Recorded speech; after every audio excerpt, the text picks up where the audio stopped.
And welcome back. One of the key lessons of this program is that ESG is not merely a formula or box-ticking exercise. Rather, ESG should be seen as a broad framework for sustainable business practices with the goal of creating long-term value and mitigating risks for companies and their stakeholders. As a result, one of the things we would like to emphasize is that ESG principles apply to all companies, even service sector firms, which often do not have a significant direct impact on the environment or may not have much of what would be traditionally considered a global supply chain. Now, with that in mind, let's consider a key question. Should service sector firms be responsible for the indirect impacts of their business models, or should companies only be responsible for their direct impacts? This is actually a really important question.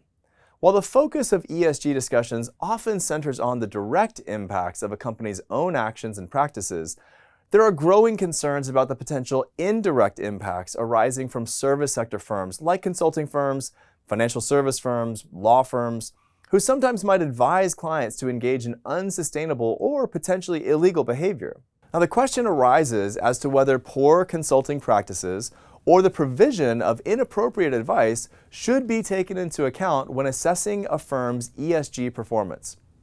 Now, some argue that it should, as the advice given by a consulting firm can significantly influence the actions and behaviors of their clients, potentially leading to negative environmental, social, or governance outcomes. Others would argue that the responsibility lies solely with the client and not the consulting firm, and that assessing the ESG impacts of consulting firms should be limited to their own operations and practices. Now, this debate highlights the need to consider the broader ramifications of service sector firms and the potential role they play in shaping corporate behavior in relation to sustainability and ethical considerations. Now, let's consider a specific example that's been in the news quite a lot over the past few years. Management consulting firms like McKinsey & Company, Deloitte, KPMG, PwC, and the Boston Consulting Group. Now, these types of businesses provide a great case study for this debate around indirect impacts, not only because they're some of the most prestigious service sector firms in the world, but also because they publish numerous thought leadership pieces relating to all aspects of ESG and are considered as some of the primary sources of ESG strategy and solutions. Now, for example, McKinsey & Company staff consult companies on every aspect of ESG, from diversity and inclusion, artificial intelligence and generative AI, climate change, leadership, talent development, ethical supply chain management, and the well-being in the workplace. So, should we take ESG factors into consideration when reviewing the advice that a top management consulting firm may offer to their clients? Now, are these firms there to act as an ethical guide to their clients as much as a strategic one? Let's look at McKinsey in particular. For those who are not familiar with McKinsey, it's helpful to have a little bit of context. Now, every year, hundreds of thousands of ambitious university graduates from the world's best universities apply to jobs at McKinsey & Company. And as one of the most well-known and prestigious global consulting firms, McKinsey tells applicants that working at the firm will allow them to create, quote, change that matters. Now, the firm's first officially documented public interest work took place in 1954. Now, then, with fewer than 100 consultants, McKinsey undertook pro bono work for the Red Cross and other nonprofit organizations, thus beginning what the firm's website claims to be a, quote, firm-wide commitment to civil society that will continue throughout the firm's history. Now, in the decades that have followed, McKinsey & Company has been amongst the first multinational firms to assess the financial consequences of global warming and weigh in on climate mitigation strategies, participate in the UN Global Compact and supporting its 10 principles on human rights, environment, labor, and anti-corruption, and commit to serving stakeholder interests by signing the Business Roundtable's statement on the purpose of a corporation. So that's a lot.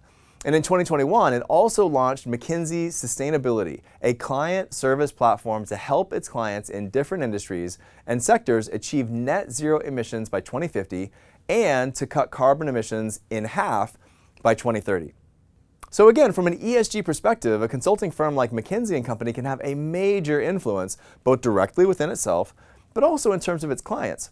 For example, in 2022, McKinsey employees led more than 1,600 sustainability projects for over 600 clients in 60 countries. And in 2022 alone, McKinsey's clients contributed to 20% of global GDP growth. They created 1 million jobs and made 80% of the reported carbon emissions reductions. So clearly the firm can have a major direct and indirect impact via the advice that it provides to its clients. But some people argue that the firm isn't living up to that great responsibility. For example, in 2021, the same year that the firm launched McKinsey Sustainability, more than 1,100 McKinsey employees signed a letter to call for change at the firm. Now why, you may ask?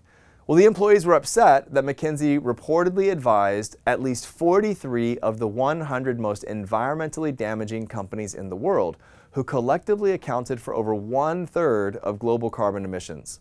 Now, in the letter, McKinsey employees said that McKinsey has, quote, a moral obligation to take action to influence our clients' emissions and to show the leadership our stakeholders expect of us. And in response, Kevin Sneeder, the firm's managing partner, said that he shared the author's view that, quote, the climate issue is the defining issue of our planet and all generations. But he also said that McKinsey's obligation was to prioritize its clients' interests and that the firm would continue to do so. Now, McKinsey's work for clients in the big oil and gas industry was largely unknown to both the public and to most McKinsey employees for many years until it was revealed in a recent New York Times expose. Now, according to Walt Bogdanich and Michael Forsythe, the Times reporters and co-authors of When McKinsey Comes to Town, The Hidden Influence of the World's Most Powerful Consulting Firm, published in 2022, the firm influenced everything from education, transportation, energy and medical care, to the restructuring of entire economies and the fighting of wars in the US and overseas. Now, one example of McKinsey & Company's far-reaching influence through its social and governance practices is the consultation services it provided to Purdue Pharma and other opioid makers. Now, from the early 2000s until 2019, McKinsey worked with opioid manufacturers, including Purdue Pharma. This was revealed in the 114,000 or more documents released in the Opioid Industry Documents Archive project by the University of California, San Francisco and Johns Hopkins University. Now, included in the documents were not just proposals and invoices proving McKinsey's work for clients in the opioid industry, but also letters from regulatory agencies, including the U.S. Food and Drug Administration, in response to new drug applications from opioid manufacturers, as well as materials McKinsey created to help its clients prepare for regulatory advisory committee meetings. Now, you may be wondering why the documents contain correspondence between McKinsey and the U.S. Food and Drug Administration.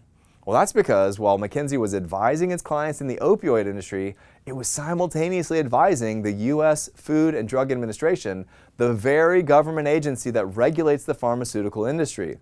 Now, obviously, that was a significant conflict of interest. Okay, well, that's not such a big deal, is it? Well, an important part of McKinsey's work for Purdue Pharma included boosting the sales of a drug known as OxyContin.